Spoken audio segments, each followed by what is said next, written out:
guys, welcome back to Troobs, your guide to blacktop bowling on a budget. Alright, let's get into it.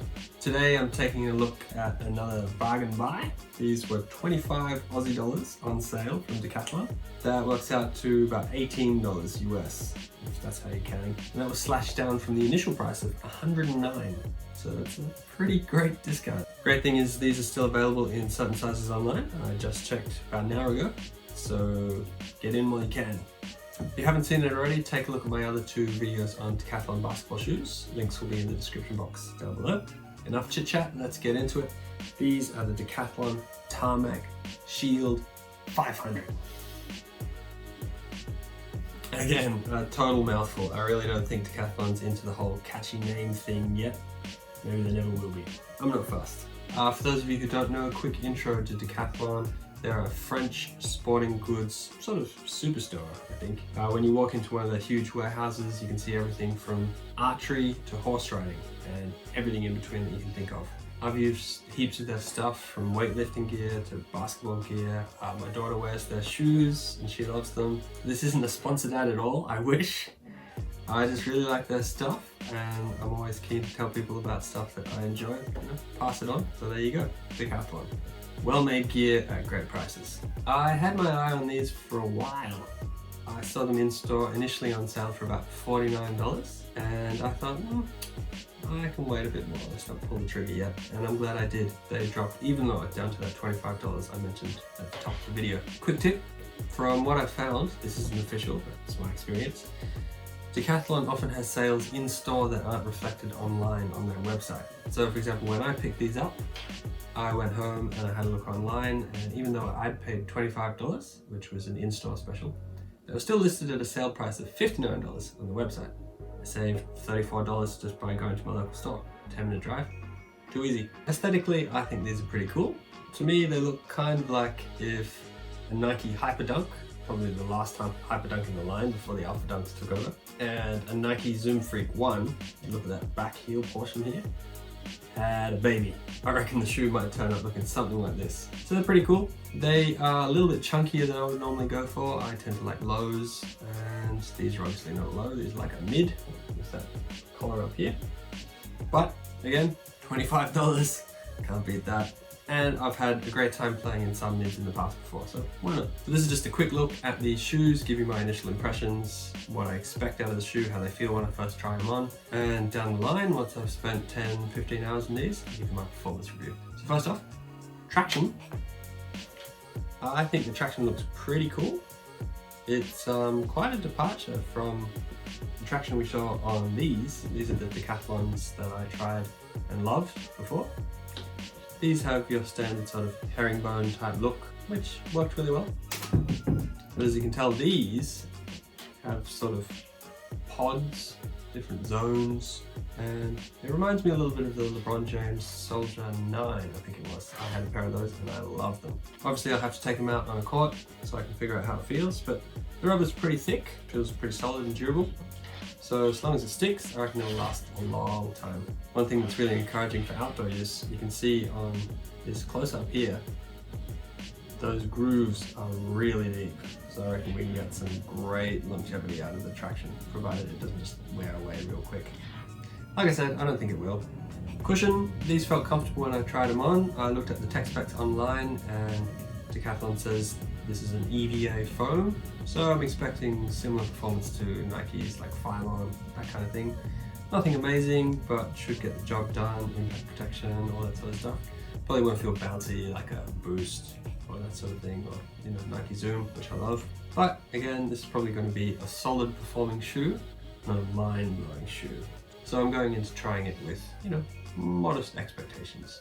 Should take a second to talk about the insole, because damn, that thing is thick, however you want to spell it. That is a really solid insole, and it adds a lot to the initial step-in comfort. Now these had really decent insoles. I've taken them out because I swapped them for another set of custom insoles, but they were nice, thick, not the thin slivers of cardboard you get sometimes. But these are next level. You can see they're sculpted, right? So there's going to be a little bit of arch support there. Nice heel cup. And if you look at the side, I mean, you can tell even in the forefoot, when it thins out a bit. That is a solid amount of foam.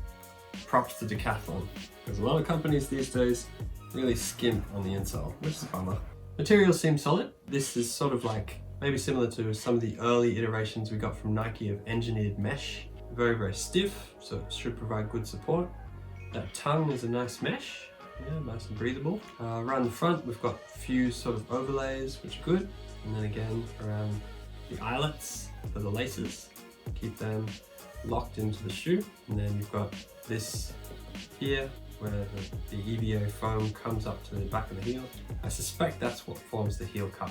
I can't feel anything inside, but I think this itself is the heel cup and probably helps with ankle lockdown as well. The only downside of the rigidity and the thickness of the materials used on the upper is that ventilation is nowhere near as good as it was for these. These shoes, like I mentioned in my performance review, were breathable pretty much all the way around except for the sole. You put your hand in, breathe, and it was like you were breathing directly onto your palm. These, nowhere near as good. The tongue breathes, which is great. It's got nice perforations, but everywhere else along the upper is basically impermeable. Nothing goes through.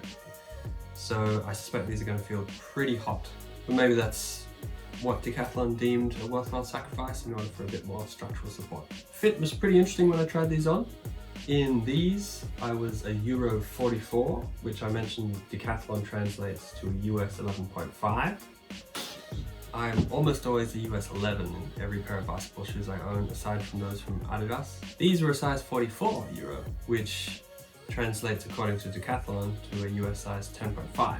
They felt great though, which is obviously why I got these over the 45s. 45s felt too long in the toe, which was an issue I had with these.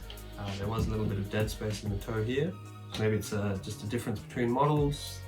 Maybe in future I'll go 44 for Decathlon more often than 45. Who knows? I'll have to play in these and see how it feels. My toe wasn't right at the end of the toe box. There's a little bit of space.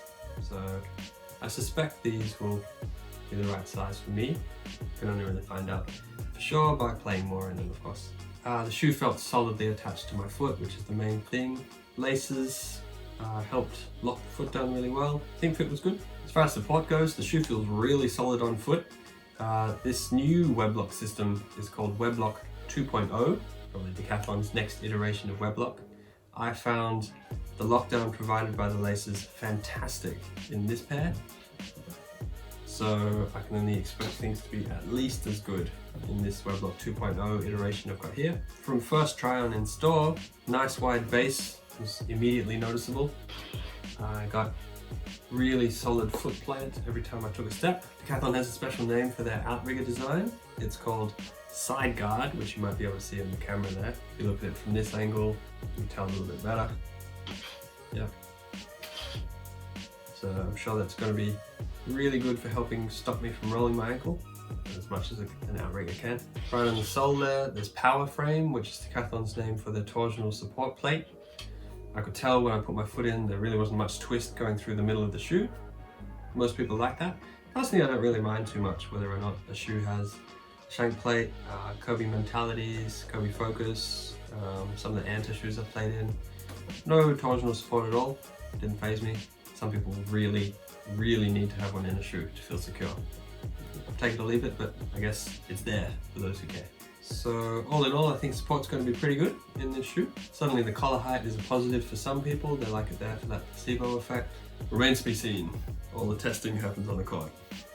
So that's it for this quick look, guys. I love bargain buys. $25 is about as cheap as I can imagine ever spending on a quality basketball shoe. If you're watching this and you're keen and you know there's a Decathlon near you, I really recommend you swing by, see if you can try some of their gear on. If they don't have these in stock, they are still available for delivery online if you're in Australia. Check them out. If you're overseas in a country which doesn't have a Decathlon, but you'd like to try some of their gear, send me a message. I'll see if we can sort something out for you. Look forward to sharing the performance review. If you like the look of these shoes, sound off in the comments down below. I'd love to hear from you. If you've tried some stuff from Decathlon too, let me know, because so far I've loved everything I've gotten from them. Hopefully you guys have had the same experience. Don't forget to hit like if you haven't already. Hit that subscribe button, you know the deal. I'll see you in the next video.